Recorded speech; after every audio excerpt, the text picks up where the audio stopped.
के हाथ। घर की बहू शीना को इस बात का बड़ा घमंड था कि जिस काम में वो हाथ डालती थी वो काम अच्छा हो ही जाता है।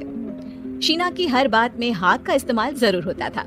एक दिन शीना का पति आकाश उससे कहता है, कल जो वो भिंडी बनाई थी ना तुमने, वाह वाह वाह, मजे आ गए। मैंने अपने हाथों से बनाई थी। मेरे हाथों में वैसे भी जादू है, जिस चीज को छू लेती हूँ सोना बन जाती है। अब ये थोड़ा ज्यादा हो रहा है। मतलब अगर हर चीज को छू के सोना ही बना देती हो तुम, तो हमारे नाम के पीछे भी अंबानी ही लगा देते हम। चुप रहो, मुंह पे हाथ रख लो, कुछ भी बोलते रहते हो। शीना की सास बगिया से पूजा के लिए फूल चुन रही थी। सुंदर, अति सुंदर, कितने प्यारे गुलाब के फूल हैं। भगवान जी खुश हो जाएंगे। मैंने अपने हाथों से जो पौधा लगाया था, मेरे हाथों की कोई भी चीज बेकार नहीं जाती। हाँ बेटा, सही कह रही है। इसीलिए तो तुम्हारे पिताजी से मैंने अपने बेटे के लिए तुम्हारा हाथ मांगा था। और उन्होंने हाथों हाथ में मेरा हाथ आपकी बेटी के हाथ में दे भी दिया था। हाँ बेटा, वो तो है, पर मुझे ये बता, तू ये हर बात में हाथ क्यों बीच में लेकर आती है? माँ जी, पंडित जी ने हाथ मेरा देखकर नैनीताल में कहा था कि मेरे हाथ जगन्नाथ हैं। मेरे हाथों से कभी कोई काम नहीं बिगड़ेगा, तो मेरे हाथों की तारीफ तो मुझे करनी पड़ेगी ना। हाँ हाँ, ठीक ही कह रही हो वैसे। तो मिलाओ हाथ इसी बात पर। शीना को न सिर्फ इस बात पे गर्व था कि उसके हाथ से सब अच्छा होता है, बल्कि घर के सारे काम भी वो पहले अपने हाथ से करती, फिर कोई दूसरा उन कामों को कर पाता। एक दिन शीना कपड़े धो रही थी। अरे घर में वॉशिंग मशीन है तो सही, खुद क्यों थक रही हो? कपड़े पहले मेरे हाथ से धुलेंगे, फिर वॉशिंग मशीन से। पहले हाथ की सफाई, फिर मशीन की धुलाई। अगर आज डाकू गब्बर सिंह होता ना, तो वो ये हाथ मुझे दे दे ठाकुर तुमसे जरूर कहता, और मैं तो दिलवा भी देता तुम्हारे हाथ। हर एक काम में हाथ बटाओ, ज्यादा जुबान न चलाओ, वरना दूंगी एक उल्टे हाथ से। क्या दोगी? कपड़े दूंगी, लो निचोड़ो। ऐसे ही एक दिन, अरे बहू, ये सोफे पर चढ़कर हाथ से पंखा क्यों घुमा रही हो? माँ जी, क्योंकि मेरे हाथ से घूमेगा तो ज्यादा अच्छे से हवा देगा।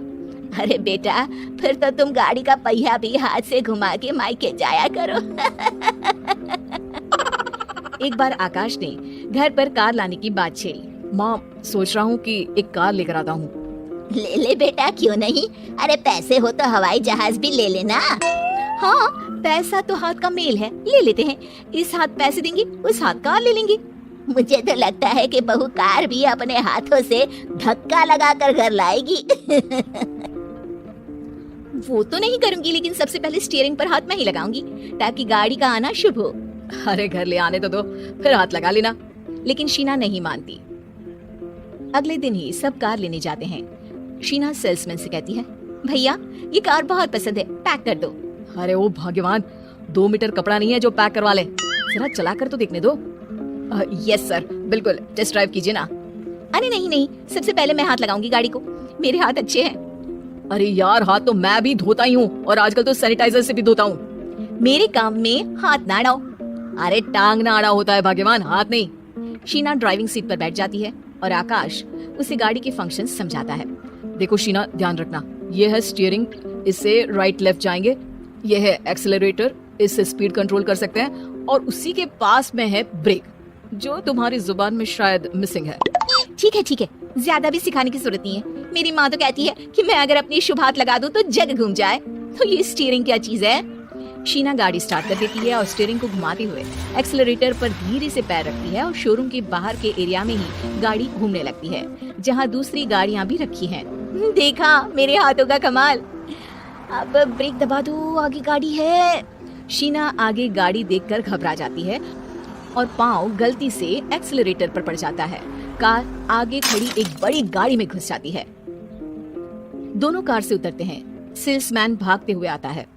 अरे 7 लाख की गाड़ी खरीदने आए थे और 15 लाख की गाड़ी ठोक दी। Oh my God. आकाश की माँ, आकाश और शीना घबरा जाते हैं। इतना सारा पैसा कहाँ से आएगा?